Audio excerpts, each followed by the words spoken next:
Hello, beautiful Limitless Mom community. How is everybody today? Let me just check that I'm live in the right place. I think I am. Yeah, perfect. Okay, so first of all, welcome. If you are new to the community, hello. It's nice to meet you. I'm so glad that you're here with us. If you are new, come and say hi and let us know so that I can welcome you into this space. If you've been here for a while and you're watching live, again, come and say hello to me. Let me know you're here. Come and chat to me. Come and ask your questions. I'm here to answer them all. For those of you who don't know who I am, my name is Amber Sherelle. I'm a mind empowerment and success mentor for entrepreneurial mums. And my mission and vision is to help you, first and foremost, bring more joy back into your business, less stress, more success, and to create a business that is not only aligned for you and that you enjoy running, but also that is sustainable, is consistent, that you can have long term and not burn out in, and just truly revel in the fact that you are an entrepreneur with an abundance of freedom and more time to spend with your family and your loved ones and all of the things that you want to do. So that's what I'm here for. And something has been playing on my mind recently that I wanted to come and talk about, which is lead generation in your business. Now, it's not very often that I come and talk about strategy. This may be the very first time, perhaps, that I've ever come to this group and spoken specifically about business strategy. But the reason that I'm coming live to talk about this today is because it is something that is so freaking important to me and to you. So one of the questions that I keep being asked by clients that I work with or by other mums that I'm connecting with that are in the business space is, I just don't seem to be able to grow my audience. I need more leads in my business. I know that to make more sales, I need to generate more leads, but I don't know how to build my audience. I don't know how to grow my reach. I don't know how to bring more leads into my business. And my first question is always, how many clients are you serving at the moment? How many people do you have currently working with you, or have you worked with in the past? And the reason for this is to bring your attention back to what you have already created. So I'm going to tell you a little story, and this story is going to tell you why I believe that spending a lot of energy on time on figuring out how to bring more leads into your business is perhaps not the best use of your energy. And I say this knowing that leads are really important. Having new leads in your business is important. Having an audience to share with is important. But there is something else that is even more important that is going to help you to grow and expand your business that not enough people are paying attention to. And so this story, I hope, will help to illustrate that and show you why I'm so passionate about this. So when I came into online business 9 years ago, one of the reasons that I didn't want to go back into a full-time job was because of the lack of integrity that I was seeing in the spaces that I worked in. From the day that I left school at 15, I started working in customer service and call center environments. And over the span right up until I left for Egypt and then fell pregnant and became a mum, I was working in various sales environments, customer service environments, and the very final job that I had was as a team leader in a customer retentions team. And when I first started back in, whatever that was, 2007, I think, I loved my job. I loved the company I worked for. And one of their key principles was that the customer always comes first. And if anybody ever remembers the time where customers were loved and nurtured and people actually, companies actually cared about how their customers felt when they interacted with them, if you've ever had an experience of that, you'll know exactly what I'm talking about.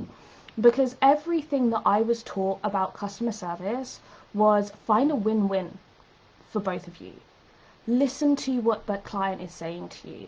Listen to what their problems are. Listen to what they need, where they feel misunderstood, what it is they're actually telling you about, not just the product or service that they want to buy, but more about how they feel and what they think and what they need as a human being. To see every customer as an individual person, and to see them as a whole person, not just somebody to sell to, or not just as an income stream, as a money bank. Okay, and that's how I was brought into the working world. So I knew nothing different. And I worked in a company that had been going for many, many years. They are a huge company whose name shall not be mentioned. They have offices all over the UK and in other parts of the world. And this philosophy ran through the entire company. And clients had been with this company for 20, 30 years, some of them, right? And still loved it. And the sort of review and feedback that I get on the phone would be things like, thank you very much, I felt so seen, I'm so glad that I called today, really lovely to chat with you again, right? It was such a positive place to work in. So I left there, I went to college, and I came back about a year and a half later, just as a temporary position in between years in college. And I came back to a completely different environment. Everything had changed, so much so that the philosophy within the company wasn't the customer mattered. It was now the customer's never right. We have processes, policies and procedures. You must stick to them at all times. Get on and off the phone as quickly as possible. We've got more calls to answer. You need to answer. And it became more about how many calls can we get through? How many people can we move on? And in that time, and over the years, I still have connections within this company. Over the years, offices have closed. Their client retention rate has decreased dramatically, and they shifted loads of focus away from customer service and caring and nurturing their customers to customer acquisition and their sales teams. So they expanded their sales teams to create more new customers coming into the business, because as their customer service decreased and as they shifted the focus to numbers and figures, for whatever reason, I don't know, they started to lose customers. And so their answer to that was to increase the sales team and bring new customers through the door to make up for the fallout. So all of their money, all of their attention had gone into new customers. And as a result, this giant company, their profit and turnover decreased.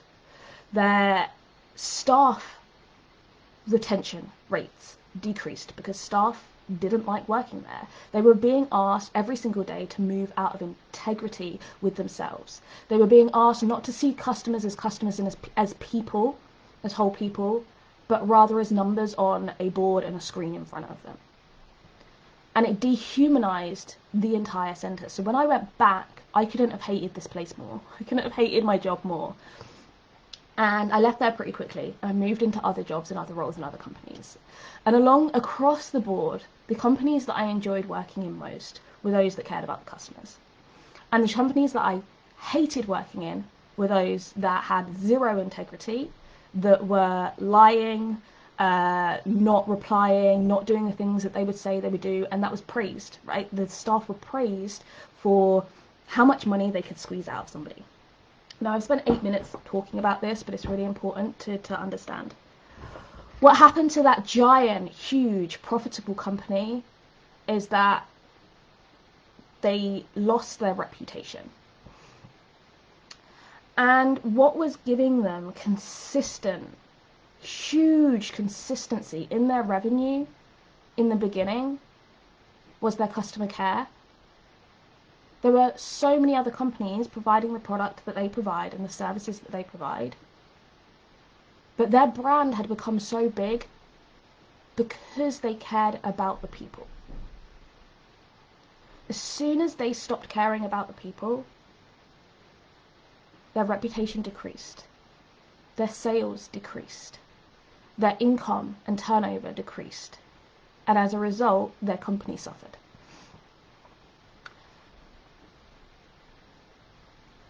When I worked in the retentions team, years later, and when I led the retentions team, I was retaining huge contracts for this company, contracts worth millions of pounds, where perhaps the customer had become disgruntled or upset about service, and it was my job to get them not to leave. And I was given the role of team leader because my short time in the team I had managed to retain more contracts than they have ever managed to retain before. And I did this by going back to those original philosophies that I was first taught when I started in customer service, that there was always a way to find a win-win for the customer and for the business. And that customer was a person. And it wasn't the service or product that they were after most and foremost. It was the fact that they felt mistreated, misunderstood, misseen, taken advantage of. And it was my job to see and hear that and to empathize with that and to find a solution that helped them to feel seen and heard and supported and to receive the service that they were paying for. Why does this matter to how you generate leads in your business? What has this got to do with anything? Most people in their business that already have clients and they're already serving people spend more time and attention on generating new leads through their ways that they market, whether it's through content creation, whether it's through email lists, whether it's through website building, whatever it is, whatever ways you are trying to generate new leads in your business. Most people are placing a huge amount of focus on new leads because they've been told that the more leads they have, the more sales they're going to make, and that's going to equal more money in their business and in their pocket. Meanwhile, the clients that they've already acquired, yes, they're providing services to, yes, they've received the product, but they're not being nurtured. The relationship isn't being built.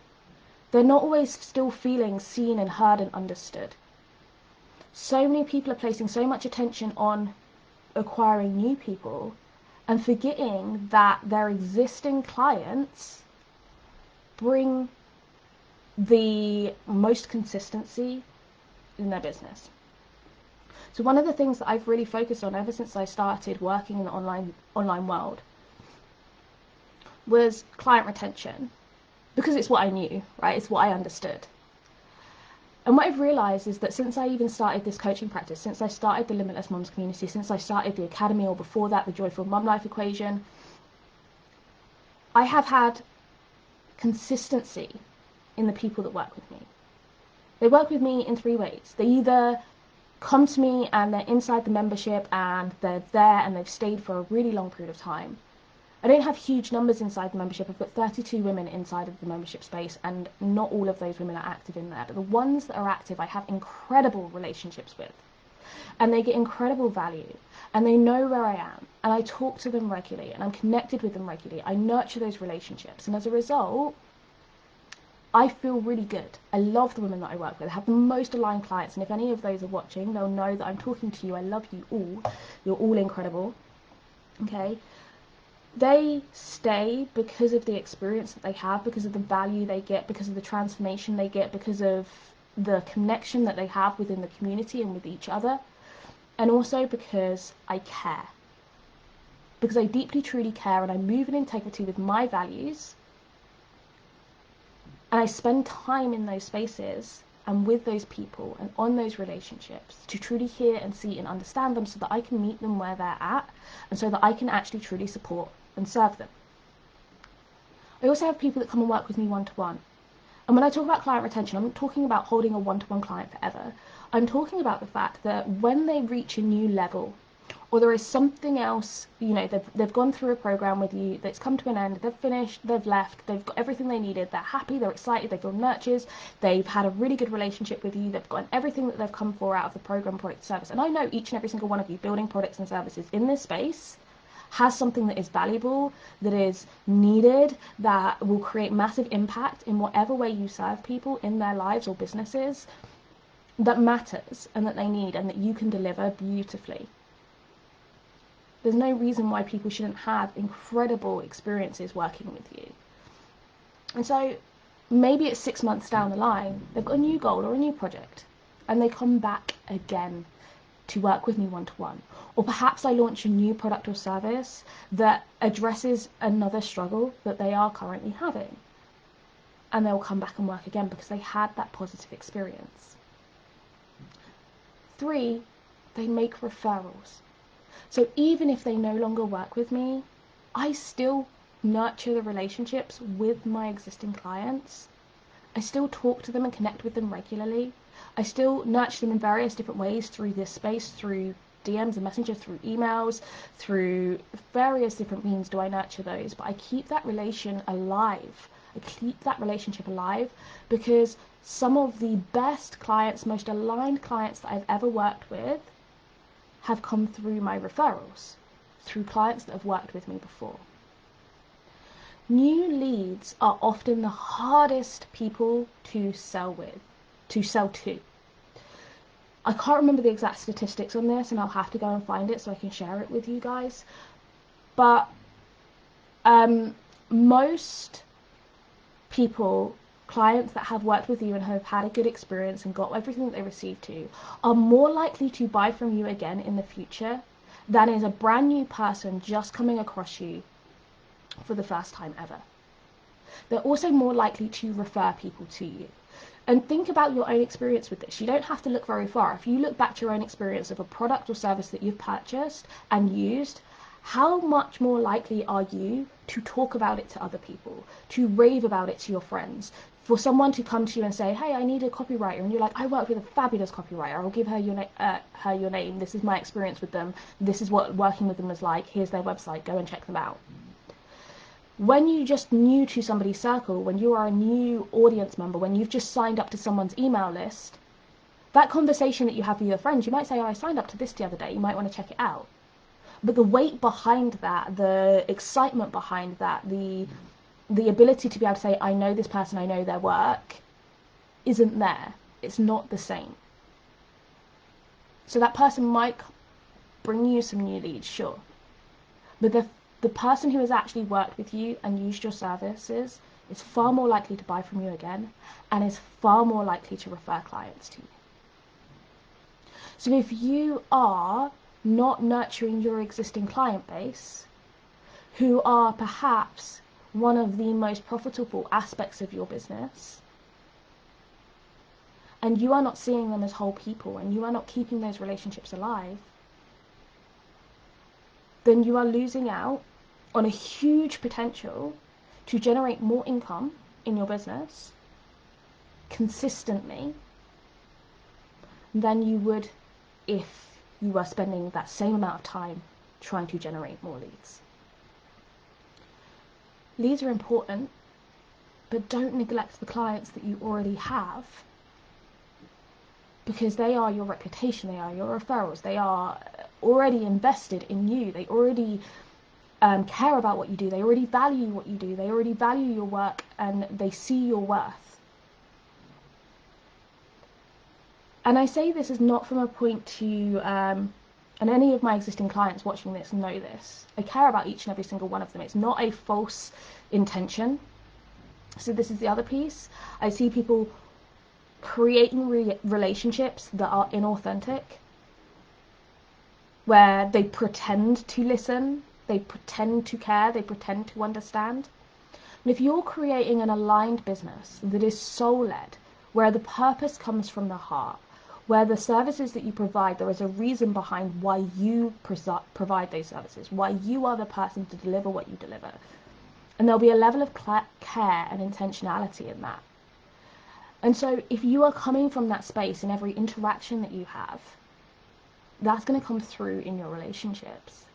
People see that you truly care about them. So you're approaching this from a values base. We're not approaching this from a strategic, and this is why I say I very rarely talk about strategy, because everything that I do to help support people to create their aligned business comes from a place of value. It comes from an inner knowing, an inner direction, an inner compass that directs you in your outer actions.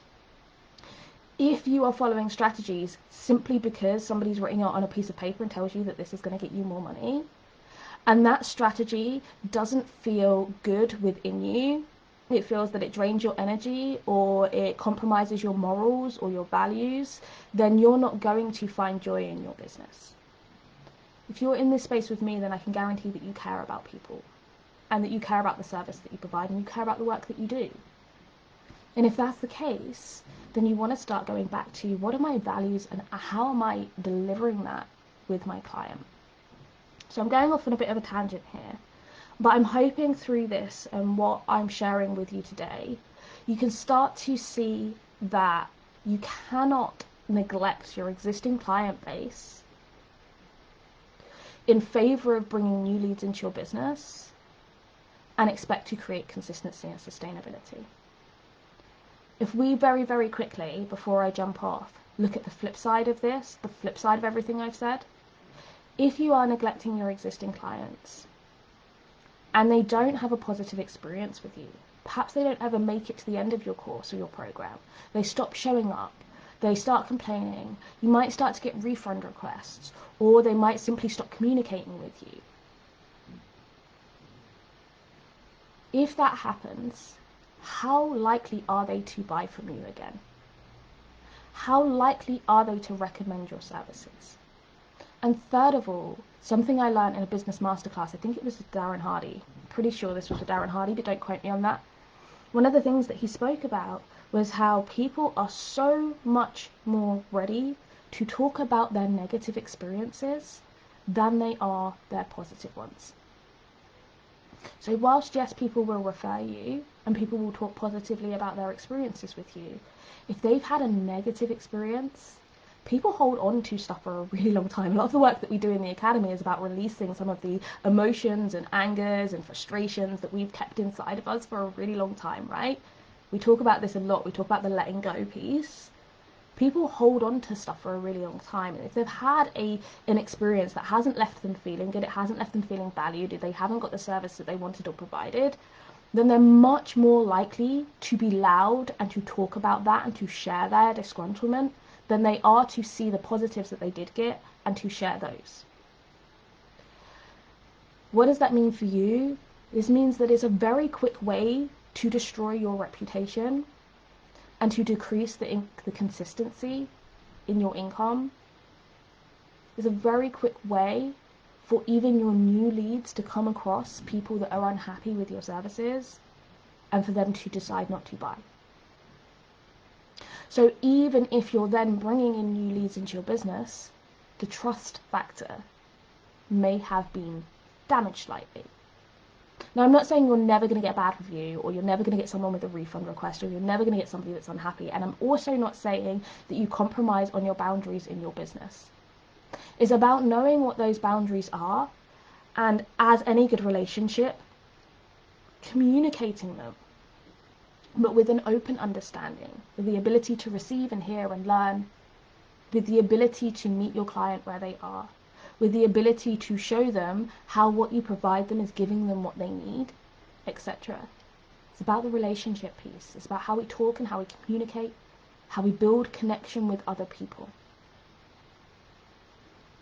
Even in your existing audience, the people that have followed you for a really long time, so I'm not talking about new leads, I'm talking about leads that have been in your world for a long time. They may still have never purchased from you, but they're there, they're active, they're engaged, they're listening, they just haven't purchased from you yet. For whatever reason, there can be loads of reasons why people haven't purchased from you there. Nurture those people. They're there for a reason. They already value what you do. And even if they haven't purchased from you there, they're still there following you, watching you, engaging with your things because they like what you have to say and because they value what you have to say. They are also more likely to refer new clients to you. They are also more likely to expand your reach and your engagement. They're also the people that are more likely to help you grow and expand your audience base. It just makes sense. So I'm not saying don't spend time on your marketing. It's important to do so.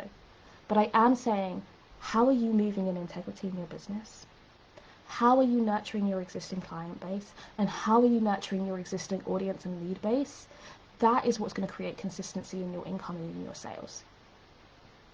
It's also what's going to create sustainability. I said that I'd help you create aligned, sustainable, enjoyable business success. Well, that sustainability piece, part of your sustainability is in your energy, part of your sustainability is in your income, right? Because it's tangible. That's the tangible piece that we're looking for.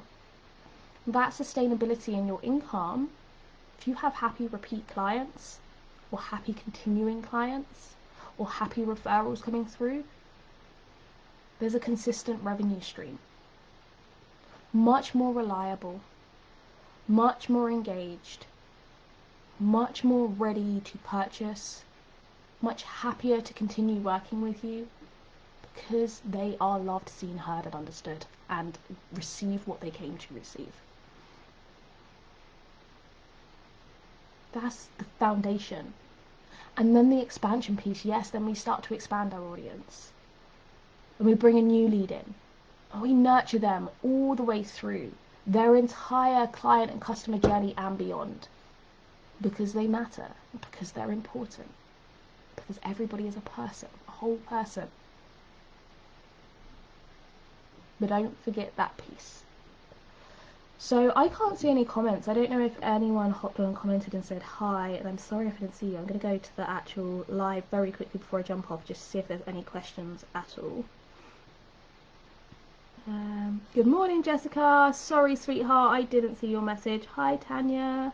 Lovely to see you both. Thank you for hopping on. Sorry, ladies, I didn't see you when you came in because I thought I'd see comments up here on the screen, but they didn't come up for some reason. It's really strange. I wonder if I type hello in here, see, if I type a message, then all of the comments come up. I should have done that before. Anyway, perfect. I didn't, and now I know, and it's all good. So that's all I wanted to leave with you today. It was a relatively longer live than usual, but I hope it's been helpful and beneficial to you and has given you something to think about. I am launching at the moment the Aligned Business Mentorship. Now, I have done business coaching for several individuals before, but it's always been under the radar. It's always been those that I've had a close connection with already and that they've asked for my support and help in their business. And it's never been something that I've outwardly promoted. And I've decided to really step into that and start owning that, because I have stuff that can help and support you, and I already am helping so many people behind the scenes, and I want to bring that to the forefront of the work that I do, because it's really important. I know how many mums are placing a lot of their future potentials, and especially in this space, a lot of their enjoyment and happiness and goals that they want to create in their life for their families, whether that be freedom, money, time, whether it be a new home, whatever it is, a lot of that is being placed on the success in your business. And because of the weight and the pressure of what that means, there's a lot of heaviness around your business. And when things aren't perhaps moving as fast enough as you'd like them to, or you're not quite sure which direction to take, or how to expand your audience, how to grow your income, all of those things, it adds pressure to your daily life. And that pressure, it's not business and us and our family, right? Your business is an extension of you. As a small business owner, as an entrepreneur, your business is a direct extension of you. And if you're feeling stressed and uptight, that doesn't just filter through into the business, and it's not just a you and the business thing. It filters through into your relationships with your family, it filters through into your sleep, it filters through into your well-being, all of the things that I think are really important to you being able to create sustainable business success. Your well-being is your number one foundation, right? But you're doing it for your family. You're not just doing it for you, you're doing it for your children, you're doing it for your futures. In your business, you're breaking down your relationships at home, you're breaking down your well-being, you're neglectfully enjoying the journey of getting to where you want to go. One, you might not get there because you might give up because you won't have the energy reserve for. Can feel like, and I've been there, it can feel like it's falling apart, because you start to question, am I doing the right thing by putting my attention? Then the guilt slips in the day. But that's why I'm doing what I'm doing. That's why I'm making the shift in the space that I'm making. This is why I want to help you, because that, and realize that there is a way to create your business that feels good, that is in alignment, that doesn't have you working all hours of the night, that does your health, and it does feel good for you to be in, and it does feel fun. I'll create for you in this space. If you are interested at all in anything that I've shared here today, whether it be around client acquisition, whether it be about aligned business and holistic business careers for you, if you're interested in working one-to-one with me to help bring your business into alignment and to help you know not just the strategy, then please reach out to me, because I am looking for 3 people to ship as beta clients. And if I do get all 3 of you to begin at the same time. But if I have 3 of you together, what we're also going to create is a mini mastermind experience, so that you're not just working with me, but you're also as a mini community where you can learn from each other, because online business can be lonely sometimes. spend a lot of day at our own computers and with our own families and jobs that are around us that don't always understand or get what it is we have. They see us building something, they see us earning income, they might us, well, you chose this road, why are you still doing it? Or the other day, I've had a really, really stressful. Sometimes we just need to offload so that we can release it and let it go and it's past, right? We accept what we're feeling, and I was just feeling a bit stressed and frustrated. And I was like, why would I do that? That's not what I came here for. No, so sometimes we're around people that just don't get it. They don't understand why we do what we do. We all have different reasonings for why it understands. So if I can create that mini mastermind experience for like my one-to-one clients as well, and you can see how you can support and hold that space for each other as well, it would be really beautiful. So I want to invite you to come to that